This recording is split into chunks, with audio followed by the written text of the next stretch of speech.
കഴിഞ്ഞ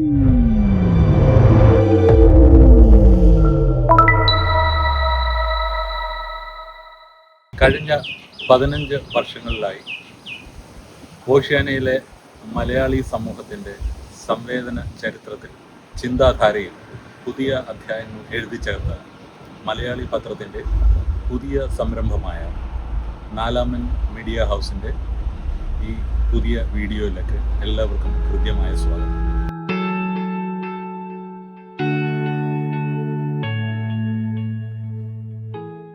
നമസ്കാരം.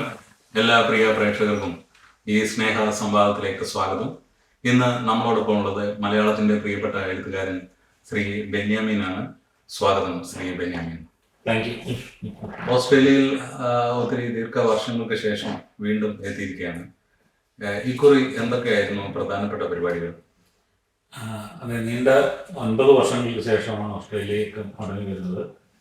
സമതയുടെ ഒരു സാഹിത്യോത്സവം മെൽബണിലുണ്ടായിരുന്നു. അതിനുശേഷം സിഡ്നിയിൽ വന്നിട്ടുണ്ട്. ഇന്നലെ മലയാള പത്രത്തിൻ്റെ 15ാം വാർഷികാഘോഷവുമായി ബന്ധപ്പെട്ട പരിപാടികളിൽ പങ്കെടുത്തു. ഇന്നൊരു സംവാദത്തിൽ പങ്കെടുക്കുന്നു. അങ്ങനെ ചെറിയ ചെറിയ പരിപാടികളുമായിട്ടാണ് ഈ വർഷം വന്നിട്ടുള്ളത്.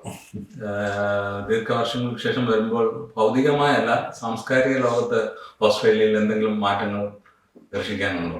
9 വർഷത്തിന് ശേഷം ഓസ്ട്രേലിയയിലേക്ക് വരുമ്പോൾ കാണുന്ന പ്രധാനപ്പെട്ട മാറ്റങ്ങളിലൊന്ന് വളരുന്ന മലയാളി സമൂഹം ആണ്. 9 വർഷങ്ങൾക്ക് മുമ്പുണ്ടായിരുന്നതിനേക്കാൾ എത്രയോ അധികം ആളുകൾ ഓസ്ട്രേലിയയിലേക്ക് വരുന്നു, ഇവിടെ ചുവടുറപ്പിക്കുന്നു, ഇവിടെ വലിയ വിജയങ്ങൾ നേടിക്കൊണ്ടിരിക്കുന്നു എന്നുള്ളതാണ്. അതൊരു രസകരമായ കാര്യം, അല്ലെങ്കിൽ കൗതുകകര കാര്യം. മലയാളിയുടെ പ്രവാസത്തിൻ്റെ ഫോക്കസ് ഇങ്ങനെ മാറി മാറി വരുന്നതിൻ്റെ ഒരു വലിയ ചിത്രമാണ് യഥാർത്ഥത്തിൽ ഓസ്ട്രേലിയയിൽ നിന്ന് തിരിയുന്നത്. നമ്മുടെ പ്രവാസം ഒരുപക്ഷെ തുടങ്ങുന്നത് പണ്ട് ശ്രീലങ്കയിലേക്കും മലേഷ്യയിലേക്കും സിംഗപ്പൂരിലേക്കും ഒക്കെ പോയിട്ടാണ്. അത് പിന്നീട് ആഫ്രിക്കയിലേക്ക് പോകുന്നു, പടിഞ്ഞാട്ട് തിരിഞ്ഞ് ഗൾഫ് രാജ്യങ്ങളിലേക്ക് പോകുന്നു, അമേരിക്കയിലേക്ക് പോകുന്നു, യൂറോപ്പിലേക്കൊക്കെ പോയിട്ട് വീണ്ടും തിരിഞ്ഞ് കിഴക്കൻ രാജ്യത്തേക്ക് വന്നിട്ടുണ്ട്. അങ്ങനെ അത് വീണ്ടും ഒരു ചക്രം പൂർത്തിയാക്കി വന്നതിൻ്റെ ഒരു തോന്നലാണ് യഥാർത്ഥത്തിലുള്ളത്. അപ്പോൾ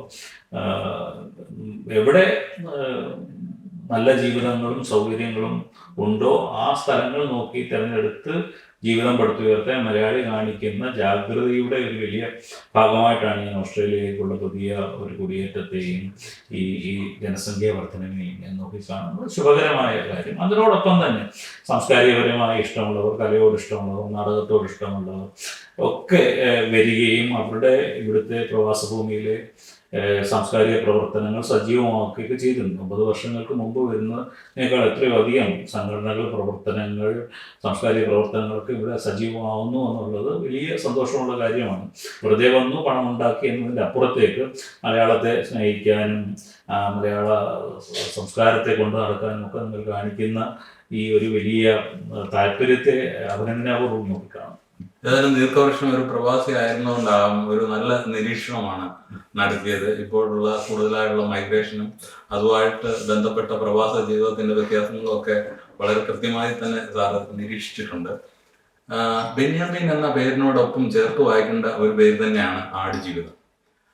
ആടുജീവിതത്തെ പറ്റി ഞാനൊന്നും പറയാനല്ല ഉദ്ദേശിക്കുന്നത്. ഇപ്പോൾ അതിന്റെ എത്രാമത്തെ പതിപ്പാണ് പുറത്തിറങ്ങിയിട്ടുള്ളത്? 2008 ആദ്യത്തെ പതിപ്പ് പുറത്തിറങ്ങുന്നത്. അതോടൊപ്പം ഒരു ചോദ്യം കൂടെ ഉണ്ട്, അത് ഏതെല്ലാം ഭാഷകളിലേക്ക് ഭാഷാന്തരം ചെയ്തിട്ടുണ്ട് ഇപ്പോൾ? തീർച്ചയായിട്ടും ബെന്യാമിൻ എന്ന പേരിനോടൊപ്പം ബെന്യാമിൻ്റെ പേരിനെ മലയാളികളുടെ അടുത്തെത്തിക്കുന്നതിൽ ആടുജീവിതം പ്രധാനപ്പെട്ട പങ്ക് വഹിച്ചിട്ടുണ്ട് എന്ന് ഉറച്ച് വിശ്വസിക്കുകയും ചെയ്യുന്ന ഒരാളാണ് ഞാൻ. അതിലൂടെ മലയാളികൾ എനിക്ക് തന്നിട്ടുള്ള സ്നേഹം എത്രയോ വലുതാണ് എന്ന് ഓരോ നിമിഷവും ഞാൻ തിരിച്ചറിയുന്നുണ്ട്. ഇപ്പോൾ തന്നെ ഞാൻ നിങ്ങൾക്കിടയിലേക്ക് വന്നിട്ടുള്ളത് ആടുജീവിതം എന്ന പേരിലാണ്. മറ്റു പല നോവലുകളും നിങ്ങൾക്ക് പ്രിയപ്പെട്ടതാണ് എങ്കിൽ പോലും ആടുജീവിതം തന്നെയാണ്. ഇപ്പോൾ ഏറ്റവും അവസാനം ഇപ്പോൾ അടുത്ത ഈ ഡിസംബർ 15-ാം തീയതി വലിയൊരു ചടങ്ങിൽ വെച്ച് പ്രകാശനം ചെയ്യപ്പെടാൻ പോകുന്നു ആടുജീവിതത്തിൻ്റെ 300ാമത് പതിപ്പാണ്. ഞാൻ 300ാം പതിപ്പിൽ എത്തിയിരിക്കുകയാണ്. മലയാളികളെ പലതരത്തിലുള്ള വായനകളുണ്ട്. പല ഭാഷകളിലേക്ക് ആടുജീവിതം വന്നിട്ടുണ്ട്. ഇംഗ്ലീഷിലേക്ക് വന്നിട്ടുണ്ട്, അറബിയിലേക്ക് വന്നിട്ടുണ്ട്, നമ്മുടെ സമീപ ഭാഷയായിട്ടുള്ള തമിഴിലേക്ക്, കന്നഡയിലേക്ക്, തെലുങ്കിലേക്ക്, മറാത്തയിലേക്ക്, ഒഡിയ ഭാഷകളിലേക്ക്, പിന്നെ നേപ്പാളി, തായ്, അങ്ങനെ കുറേയേറെ ഭാഷകളിലേക്ക് ഉറുദു, പാകിസ്ഥാനിലെ ഉറുദുവിലേക്ക് വന്നിട്ടുണ്ട്, ബംഗാളിയിലേക്ക് വന്നിട്ടുണ്ട്. അങ്ങനെ കുഴപ്പമില്ലാത്ത രീതിയിലേക്ക് എൻ്റെ പരിഭാഷകൾ വന്നിട്ടുണ്ട്. ഈ 300-ാം പതിപ്പ് എന്ന് പറയുന്നത് ഒരു സർവകാല റെക്കോർഡാണ് അല്ലേ? ഒരു പതിപ്പിന്റെ കണക്കിൽ സർവകാല റെക്കോർഡാണ്. പക്ഷേ ദീർഘമായ കാലയളവ് കൊണ്ട് ഒരു പക്ഷേ ഇതിനേക്കാൾ കൂടുതൽ കോപ്പികളൊക്കെ വിറ്റുപോയിട്ടുണ്ട്. അപ്പോൾ MT യുടെ 2-ാം ഊഴമോ അല്ലെങ്കിൽ 4 ഘട്ടമോ ഒക്കെ ഒരു 10-50 വർഷം കൊണ്ടൊക്കെ ഇത്രയും കോപ്പികൾ അല്ലെങ്കിൽ ഇതിനേക്കാൾ കൂടുതൽ കോപ്പികൾ പല വിധത്തിൽ വിറ്റുപോയിട്ടുണ്ട് എന്നാണ് ഞാൻ കരുതുന്നത്. പക്ഷേ അതിൻ്റെ ഒന്നും പതിപ്പുകളുടെ എണ്ണം കൃത്യമായി അറിയില്ല. കാരണം പലതരത്തിൽ പല കാലത്ത് പല പ്രസാധകരുടെ കയ്യിലായിരുന്നത് കൊണ്ട് പതിപ്പുകളുടെ എണ്ണത്തിൽ ഒരു കൃത്യമായ ധാരണയില്ല എന്നുള്ളതാണ് കാരണം. പക്ഷെ ആ പതിപ്പുകൾ കൃത്യമായി ഇത്രയും ചെറിയ കാലയളവ് കൊണ്ട് ഉണ്ടാകുന്നത് ഒരുപക്ഷെ ആടുജീവിതമായിരിക്കും എന്നാണ് എനിക്ക് തോന്നുന്നത്. മലയാളികൾ ഏറ്റവും കൂടുതൽ കാത്തിരുന്ന 2 ചിത്രങ്ങൾ ആയിരിക്കാം. ഒന്ന്, 2-ാം ഊഴം എന്ന ചലച്ചിത്ര കാവ്യത്തിന് വേണ്ടി ആൾക്കാർ ഒത്തിരി കാത്തിരുന്നു. അതുപോലെ തന്നെയാണ് ആടുജീവിതം.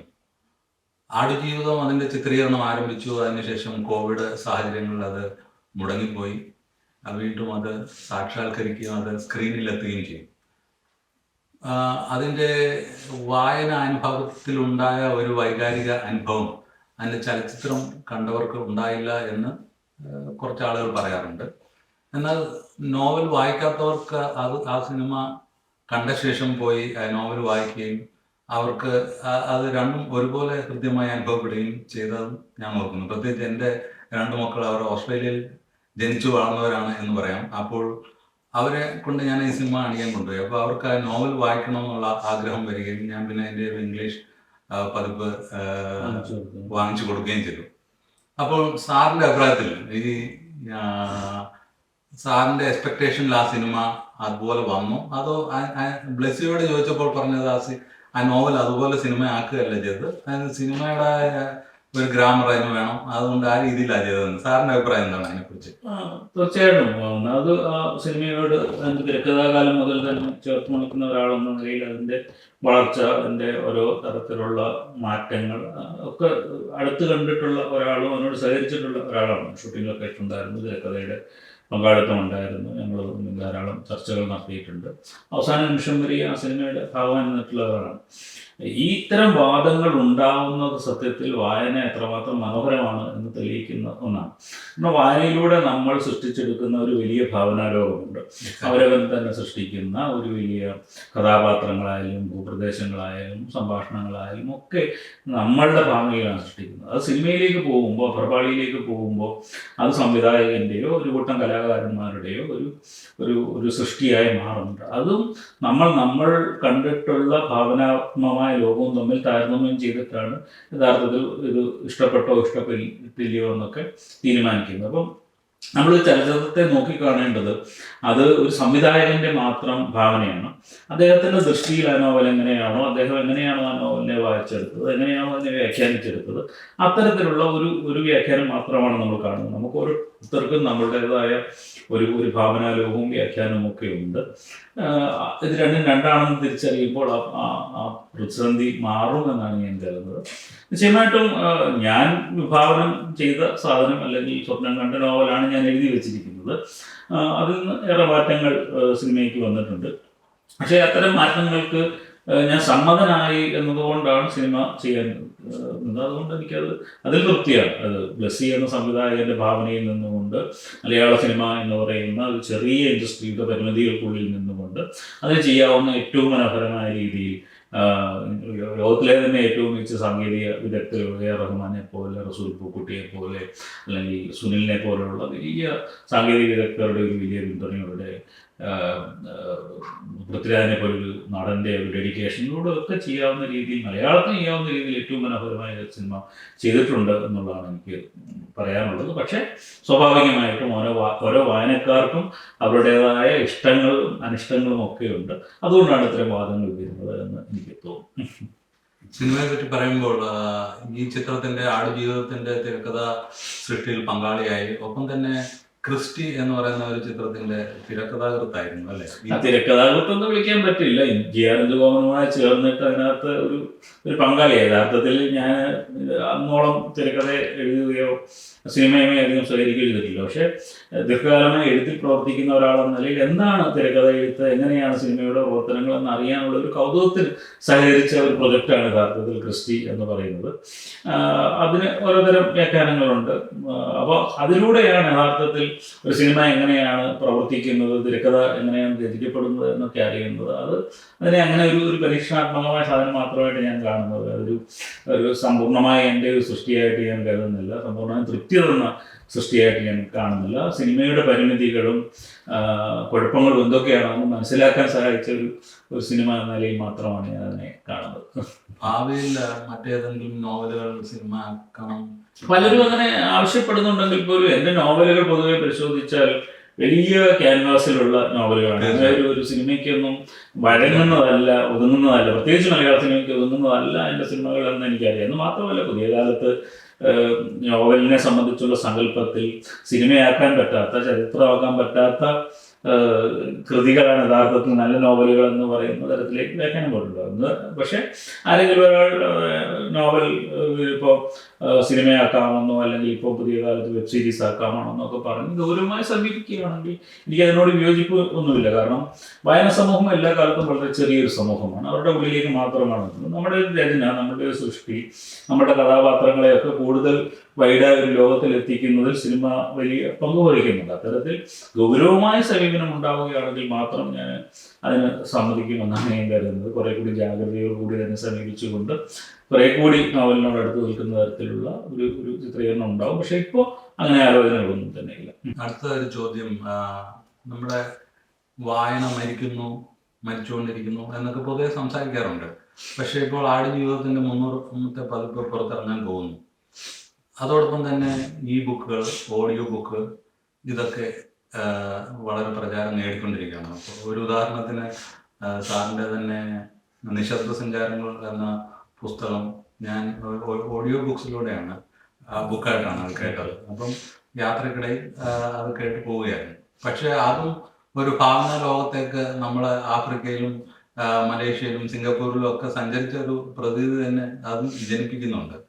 എന്താണ് ഈ വായന നിലച്ചു എന്നൊക്കെ പറയുന്നത് യഥാർത്ഥത്തിൽ വായനയുമായിട്ട് അടുത്ത ബന്ധമില്ലാത്ത ആൾക്കാരുടെ വെറും പ്രചരണം മാത്രമാണ്. അവര് വായന സമൂഹമായിട്ട് അടുത്തതല്ല. ഇപ്പം മലയാളത്തിൽ നല്ല സിനിമകൾ ഉണ്ടാവുന്നില്ല എന്ന് പറയുന്നത് മലയാള സിനിമ കാണാത്തവർ മാത്രമാണ്. പക്ഷെ മലയാള സിനിമ എന്തുമാത്രം വളർന്നു എന്ന്, എന്തുമാത്രം എന്താണ് ജനകീയം എന്ന് പറഞ്ഞാൽ അത് എന്താണ് പാൻ ഇന്ത്യൻ ലെവലിലേക്ക് വളർന്നിട്ടുണ്ട് എന്ന് നമുക്ക് സിനിമയെ നിരന്തരം നിരീക്ഷിക്കുന്ന ഒരാൾക്ക് മനസ്സിലാവും. എന്ന് പറയുന്നത് പോലെ മലയാള വായന അതിഗംഭീരമായി വളർന്നുകൊണ്ടിരിക്കുന്ന ഒരു കാലത്തിലാണ് നമുക്ക് നിൽക്കുന്നത്. നമ്മുടെ യുവാക്കൾ വലിയ തോതിൽ വായിക്കപ്പെടുന്നു. കേരളത്തിലുടനീളം പലതരത്തിലുള്ള സാഹിത്യോത്സവങ്ങൾ നടക്കുന്നു. ആ സാഹിത്യോത്സവങ്ങളിലൊക്കെ പങ്കെടുക്കുന്നത് യുവാക്കളാണ്. ചോദ്യങ്ങൾ ചോദിക്കുന്നത്, ക്രിയാത്മകമായി ഇടപെടുന്നതൊക്കെ യുവാക്കളാണ്. ഇപ്പോൾ എഴുത്തുകാരെന്ന നിലയിൽ നമുക്ക് ഈ വായന ഗൗരവമായി നടക്കുന്നുവെന്ന് മനസ്സിലാവുന്നത് നമ്മുടെ പുസ്തകങ്ങൾ വിറ്റുപോകുന്നതിൻ്റെ കണക്ക് കിട്ടുമ്പോഴോ നമുക്ക് കിട്ടുന്ന റോയൽറ്റിയുടെ കണക്ക് കാണുമ്പോഴോ ആണ്. എന്തായാലും പ്രസാധകർ നമ്മളോട് കള്ളം പറയേണ്ട കാര്യമില്ലല്ലോ. അപ്പോൾ അത്തരത്തിൽ വായന ഭയങ്കരമായ രീതിയിൽ വളർന്നുകൊണ്ടിരിക്കുന്ന, സാഹിത്യത്തോടുള്ള അടുപ്പം വർദ്ധിച്ചുകൊണ്ടിരിക്കുന്ന ഒരു കാലത്തിൽ തന്നെയാണ് നമ്മൾ നിലനിൽക്കുന്നത്. അതുകൊണ്ട് വായന നിന്നു എന്ന് നമുക്ക് തരത്തിലും പറയാൻ പറ്റില്ല. പക്ഷെ വായനയുടെ സ്വഭാവം പലതരത്തിലും വായിച്ചു. നമ്മൾ ഫിസിക്കലായി ബുക്ക് വായിച്ചിരുന്ന ഒരു കാലത്ത് നീ പറഞ്ഞതുപോലെ ഓഡിയോ ബുക്കായിട്ടോ ടാബിലോ ഒക്കെ ആയിരിക്കും വായിക്കുന്നത്. അപ്പം എങ്ങനെ വായിക്കുന്നു എന്നുള്ളതല്ല, എന്ത് വായിക്കുന്നു എന്നുള്ളതാണ് ഏറ്റവും പ്രധാനപ്പെട്ട കാര്യമായി എനിക്ക് തോന്നുന്നത്. അതിൽ നമ്മുടെ യുവാക്കൾ വളരെയധികം മുന്നോട്ട് വന്നിട്ടുണ്ട് എന്നുള്ളതാണ്. ഇപ്പം ബഷീറിൻ്റെ കാലത്ത് 1000 പുസ്തകങ്ങൾ വിറ്റുപോകുക എന്ന് പറയുന്നത് വളരെ കഷ്ടം പിടിച്ച ഒരു കാര്യമായിരുന്നുവെങ്കിൽ എണ്ണൂറിൻ്റെയും അല്ലെങ്കിൽ സേതുവിൻ്റെയൊക്കെ പുസ്തകങ്ങൾ 10,000-15,000 കോപ്പികൾ വിറ്റെടുത്തുനിന്ന് ഇപ്പോൾ ലക്ഷക്കണക്കിന് പുസ്തകങ്ങൾ വിറ്റുപോകുന്നതിലേക്ക് മാറിയെങ്കിൽ നമ്മുടെ ചെറുപ്പക്കാർ അത്തരത്തിൽ പുസ്തകങ്ങൾ വായിക്കുകയും ചെയ്യുന്നുണ്ട് എന്നുള്ളതാണ് എൻ്റെ പ്രത്യേകത. അതുകൊണ്ട് വായന നശിച്ചു എന്നൊന്നും പറയുന്നതിൽ യാതൊരു അർത്ഥമില്ല. അത് പറയുന്നത് യഥാർത്ഥത്തിൽ നിങ്ങൾക്ക് വായന ലോകവുമായി യാതൊരു ബന്ധവുമില്ലാത്ത ചിലർ മാത്രമാണ് പറയുന്നതെന്നാണ് എനിക്ക് എപ്പോഴും തോന്നിയിട്ടുള്ളത്. എഴുത്തിൽ പലതരത്തിലുള്ള പരീക്ഷണങ്ങൾ ചെയ്യാറുണ്ട്. അത്തരത്തിലുള്ള ഒരു പുസ്തകമായിരുന്നു പുഴമീനുകളെ കൊല്ലുന്ന വിധം. അതില് സാറും ഒപ്പം തന്നെ കുറെ യുവ സാഹിത്യകാരന്മാരും ചേർന്ന് എഴുതി. അതിൽ വായനക്കാരും ഒന്നോ രണ്ടോ അധ്യായം എഴുതി ചേർത്തതായിട്ട് ഞാൻ വായിച്ചിരുന്നു. അതുപോലെ തന്നെയാണ് തരകന്റെ ഗ്രന്ഥാവലി എന്ന പുസ്തകം. അല്ല, ഞാൻ എല്ലാ കാലത്തും രചനയിൽ പരീക്ഷണങ്ങൾ നടത്താൻ ആഗ്രഹിക്കുന്ന ഒരാളാണ്. വിഷയങ്ങളിൽ വൈവിധ്യം ഉണ്ടാകുന്നത് പോലെ രചനാശൈലിയിലും വൈവിധ്യങ്ങൾ ഉണ്ടാവണം, ഒന്നൊന്നിൽ നിന്ന് വേറിട്ടതായിരിക്കണം, പുതിയ ശൈലികൾ ആവിഷ്കരിക്കണമെന്ന് ആഗ്രഹിക്കുന്ന ഒരാളാണ്. നിങ്ങളിപ്പോൾ ആടുജീവിതം വായിക്കുന്ന തരത്തിലെയല്ല മഞ്ഞവെയിൽ മരണങ്ങൾ എഴുതിയിട്ടുള്ളത്, അതുപോലെയല്ല അല്ലറയിൽ നോവൽ ഫാക്ടറി, മുല്ലപ്പൂവ, നിറവുള്ള പകലുകൾ എഴുതിയിട്ടുള്ളത്. ഒരു സീരീസ് എന്ന നിലയിൽ മാന്തലിൻ്റെ 20 കമ്മ്യൂണിസ്റ്റ് വർഷങ്ങളോ അക്കപ്പോരിൻ്റെ 20 നസ്രാണി വർഷങ്ങളോ വരുന്നു. അപ്പോൾ അത്തരത്തിലാണ് തരകൻ സ്കന്ധവേലി വരുന്നത്. പക്ഷെ അതിനു മുമ്പാണ് ഈ പടുമീനുകളെ കൊല്ലുന്ന വിധം എന്ന് പറയുന്നത്. ആ നോവൽ എഴുതാൻ ഉണ്ടായ കാരണം എന്ന് പറഞ്ഞാൽ കോവിഡ് കാലത്ത് എല്ലാം നിശ്ചയമായിരിക്കുന്ന കാലത്ത് നമ്മൾ ക്രിയാത്മകമായി എന്ത് ചെയ്യും എന്നുള്ള ഒരു അന്വേഷണത്തിന്റെ ഭാഗമായിട്ടാണ് യഥാർത്ഥത്തിൽ ഞാൻ ഒരു അധ്യായം എഴുതി യൂട്യൂബിൽ വായിച്ചു. അതായിരുന്നു ആ അധ്യായം കേട്ടിട്ട് മറ്റൊരു എഴുത്തുകാരൻ അതിൻ്റെ യുവ എഴുത്തുകാരുമായി ചേർന്നിട്ടാണ് ഇത് അങ്ങനെ തുടർച്ചയായി എഴുതി ഉണ്ടാവുകയും അത് യഥാർത്ഥത്തിൽ അത് യൂട്യൂബിലാണ് ആദ്യമായി അവതരിപ്പിക്കപ്പെട്ടത്.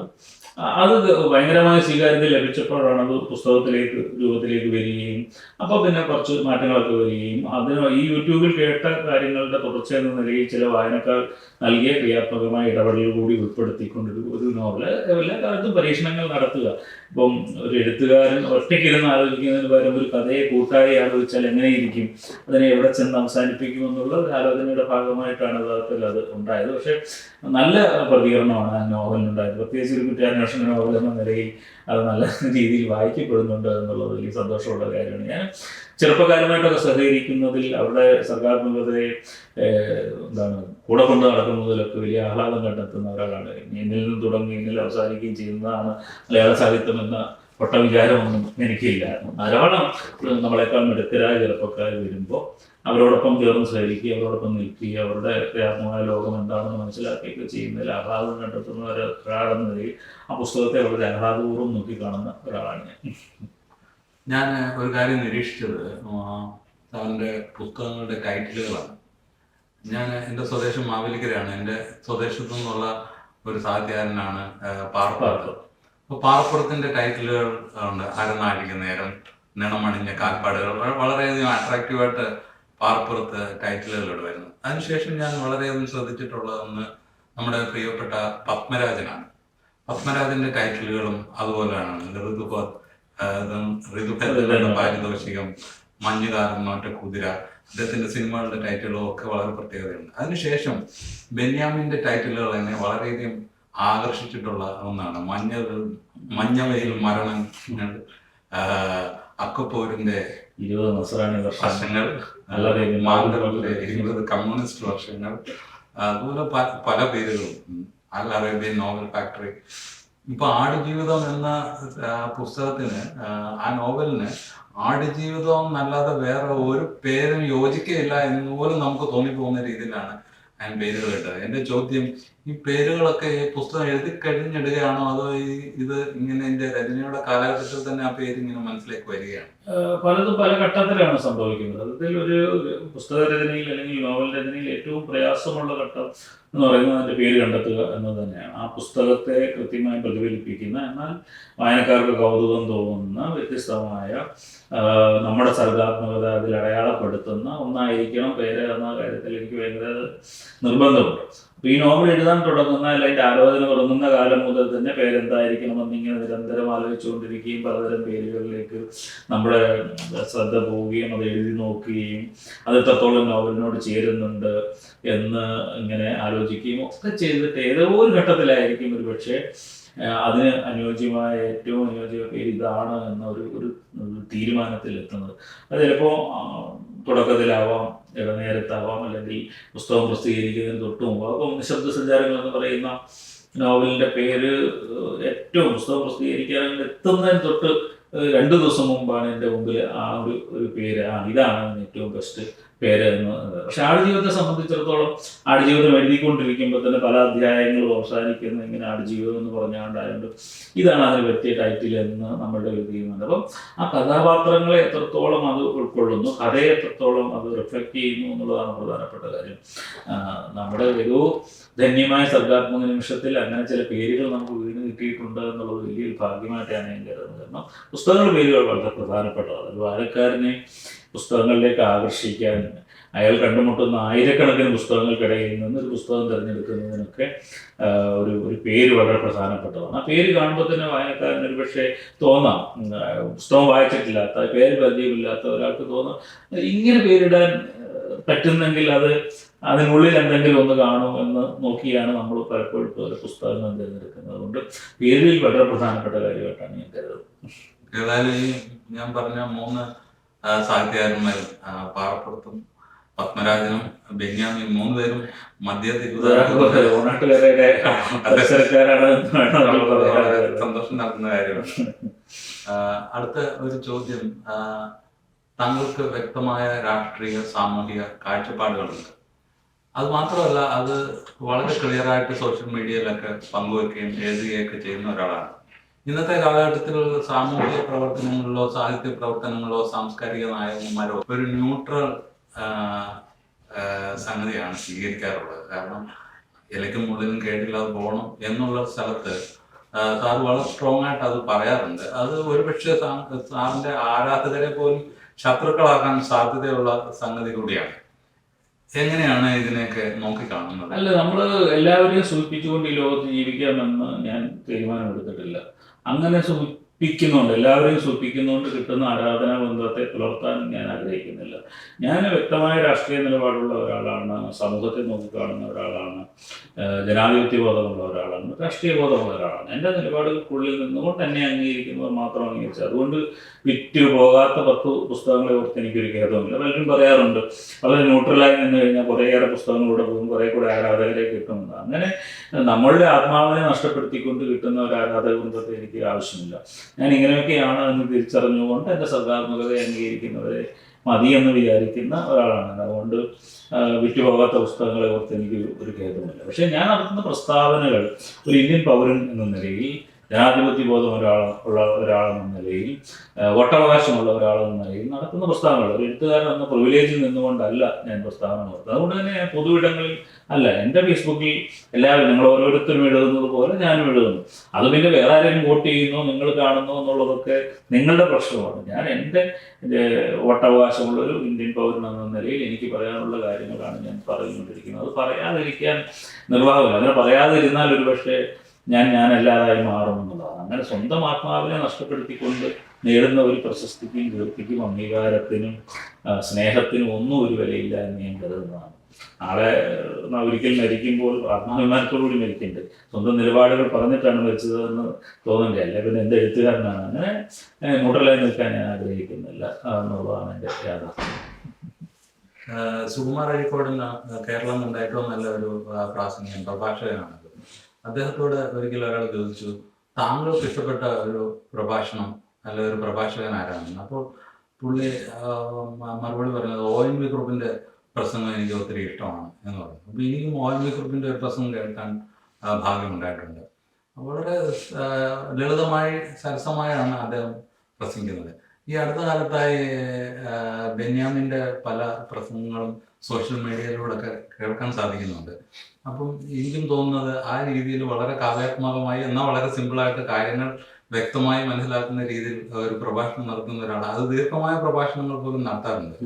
ഈ ചെറുപ്പത്തിൽ ഇത്തരത്തിൽ പ്രസംഗ കലയോടെ വല്ലതും താല്പര്യം ഉണ്ടായിരുന്നു? അതോ പിന്നീട്? ഒന്നുമല്ല, ഞാൻ അങ്ങനെ വേദിയിൽ കയറുന്ന ആളോ പൊതുവിടത്തിൽ നിൽക്കുന്ന ആളോ പൊതുപ്രവർത്തനത്തിൽ ഉണ്ടായിരുന്ന ആളോ ഒന്നുമല്ല. പക്ഷെ വളരെ ആവശ്യമായി സാഹിത്യത്തിലൊക്കെ വന്നതിന് ശേഷമാണ് ഞാൻ പൊതുവേദികളെ അഡ്രസ്സ് ചെയ്യാൻ തുടങ്ങിയത്. അത് പിന്നെ പലപ്പോഴും നിർബന്ധപൂർവ്വം വേദിയിലേക്ക് കയറേണ്ടി വന്നു.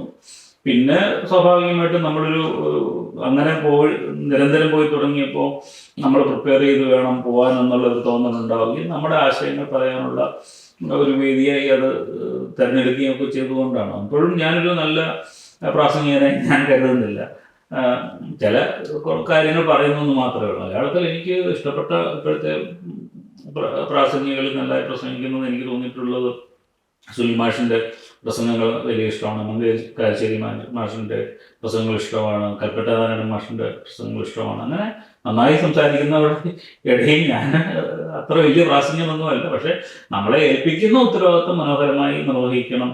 വെറുതെ പോയി എന്തെങ്കിലുമൊക്കെ പറയുന്നതിനപ്പുറത്തേക്ക് ഗൗരവമുള്ള കാര്യങ്ങൾ പറയണം, പഠിച്ചിട്ട് പറയണം എന്ന് വിചാരിക്കുന്നു മാത്രമേ ഉള്ളൂ. അതുകൊണ്ട് ഞാൻ എൻ്റെ ഒരു മുഖ്യ കാര്യമായി ഞാൻ ഭാഷണത്തെയോ പ്രസംഗത്തെയോ ഒന്നും വെച്ചിട്ടില്ല.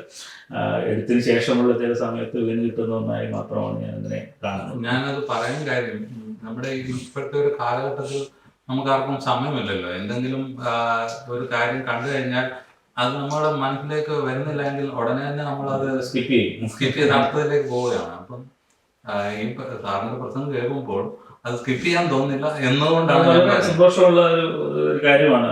നമ്മൾ എനിക്കൊട്ടും ആത്മവിശ്വാസമില്ലാത്തവരടുത്ത് നിങ്ങളൊക്കെ ഒരാളത് കേൾക്കുന്നു, അത് തെറ്റിയാത്ത വിധം അത് ആകർഷകമാണോ എന്ന് പറയുന്നത് വലിയ സന്തോഷമുള്ള ഒരു കാര്യമാണ്. ധാരാളം ആൾക്കാരങ്ങനെ പറയാറുണ്ട്. എങ്കിൽ പോലും ഞാനങ്ങനെ ഇപ്പോഴൊരു വലിയ ഇതായിട്ട് കാണുന്നില്ല എന്ന് മാത്രമേ ഉള്ളൂ.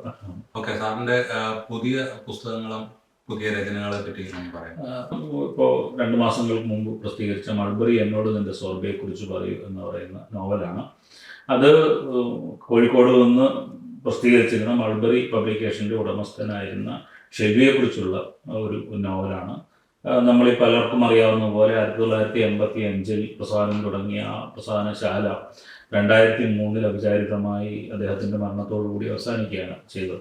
എൻ്റെ ആദ്യത്തെ പുസ്തകം പ്രസിദ്ധീകരിച്ച ഒരാളെന്ന നിലയിൽ, എന്നെ വായനയിലേക്ക് കൂട്ടിക്കൊണ്ടുവന്ന ഒരാളെന്ന നിലയിലൊക്കെ എനിക്ക് ഷെൽവിയോട് ഭയങ്കരമായ ആത്മാർത്ഥമായ ഒരു ഇഷ്ടവും സ്നേഹവും ഒക്കെ ഉണ്ടായിരുന്നു. അപ്പോൾ എന്നെ കഴിഞ്ഞ 2 പതിറ്റാണ്ട് കാലമായി വല്ലാതെ വേട്ടയാടിക്കൊണ്ടിരുന്ന ഒരു മരണമാണ് ഷെൽവിയുടേത്. അതിൻ്റെ ഒരു ഉത്തരം കണ്ടെത്തൽ എന്ന നിലയിൽ ആണ്. എന്നാൽ അതവിടെ മാത്രം നിൽക്കുന്നില്ല. പ്രസാദനശാലകൾ, കോഴിക്കോടിലെ അന്നത്തെ സാംസ്കാരിക ജീവിതം, നിക്കോസ് കസൻസാക്കിസ് എന്ന് പറയുന്ന ഷെൽവിക്കും എനിക്കും അതിലെ പ്രധാനപ്പെട്ട മറ്റു കഥാപാത്രമായ ഡേസിക്കും ഒക്കെ പ്രിയപ്പെട്ട എഴുത്തുകാരനെ കുറിച്ചുള്ള ജീവിതം, അദ്ദേഹത്തിൻ്റെ പ്രധാനപ്പെട്ട കഥാപാത്രവും പുസ്തകമായിരുന്ന സോർബയെക്കുറിച്ചുള്ള ജീവിതം, ഗ്രീസിലേക്കുള്ള ഒരു വലിയ യാത്ര, ഇങ്ങനെ ധാരാളം കാര്യങ്ങൾ ഇടചേർന്നുകൊണ്ടാണ്, അത് 3 കാലഘട്ടത്തിൽ നിന്നുകൊണ്ടാണ് നോവൽ പറയുന്ന ഒരു വലിയ നോവലാണ് ഇപ്പോൾ കഴിഞ്ഞത്. ഇനി അടുത്ത നോവലിനെ കുറിച്ചുള്ള ആലോചനകളൊക്കെ തുടങ്ങിയതേ ഉള്ളൂ. എല്ലായ്പ്പോഴും ഇങ്ങനെ നമ്മൾ ഈ വിത്ത് പാകുന്നത് പോലെ കുറേയേറെ വിഷയങ്ങൾ നമ്മുടെ ഉള്ളിലേക്ക് ഇട്ടുകൊടുക്കുകയും അതിനെക്കുറിച്ച് പലതരത്തിലുള്ള ആലോചനകൾ നടത്തുകയും അതിൽ ഏതെങ്കിലും ഒന്ന് മുളച്ചു പൊന്തുകയും ഒക്കെയാണ് ചെയ്യുന്നത്.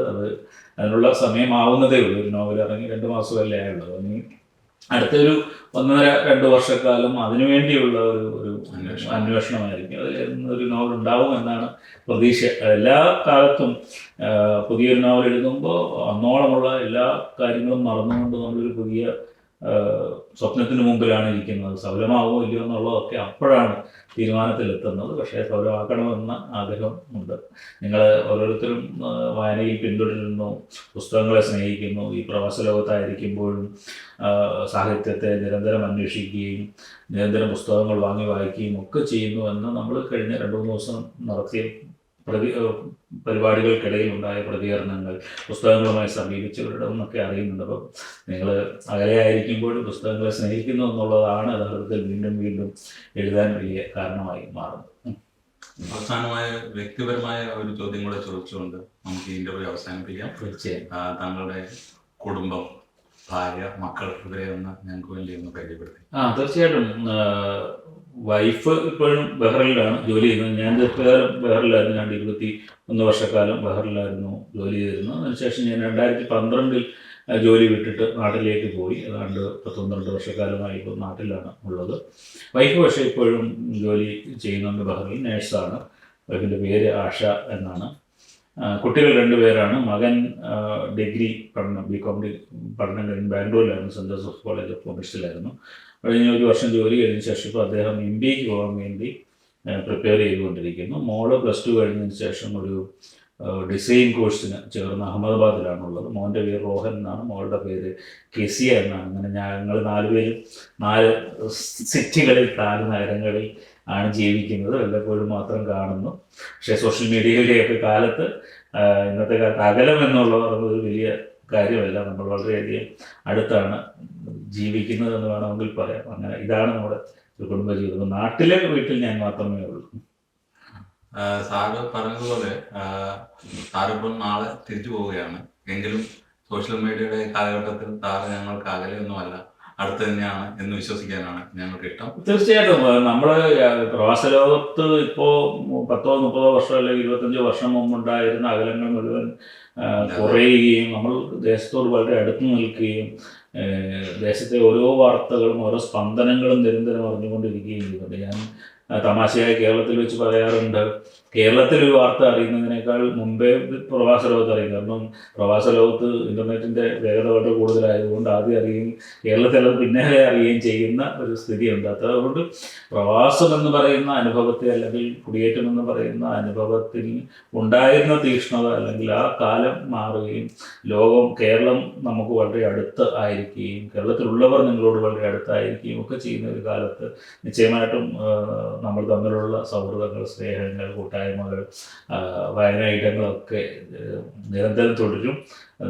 ഇവിടെ വരാനും നിങ്ങളെയൊക്കെ കാണാനും നിങ്ങളോട് സംസാരിക്കാനും നിങ്ങളുടെ സാഹിത്യ സ്നേഹവും കലാ അഭിരുചികളും ഒക്കെ അടുത്തറിയാനും കഴിഞ്ഞതിലുള്ള വലിയ സന്തോഷം പങ്കുവയ്ക്കുന്നു. ഇനി ഒരിക്കലും എപ്പോഴെങ്കിലുമൊക്കെ എവിടേക്ക് വരാം, നിങ്ങളെയൊക്കെ കാണാം. അതിനോടിടയിൽ നിങ്ങളുടെ ഈ കലാ സാഹിത്യ പ്രവർത്തനങ്ങൾ കൂടുതൽ ശക്തമാവട്ടെ, കൂടുതൽ നാടിനെ നെഞ്ചോട് ചേർത്ത് പിടിക്കുന്നതാവട്ടെ എന്ന് ആഗ്രഹിച്ചുകൊണ്ട് നിർത്തുന്നു. നമസ്കാരം. Thank you.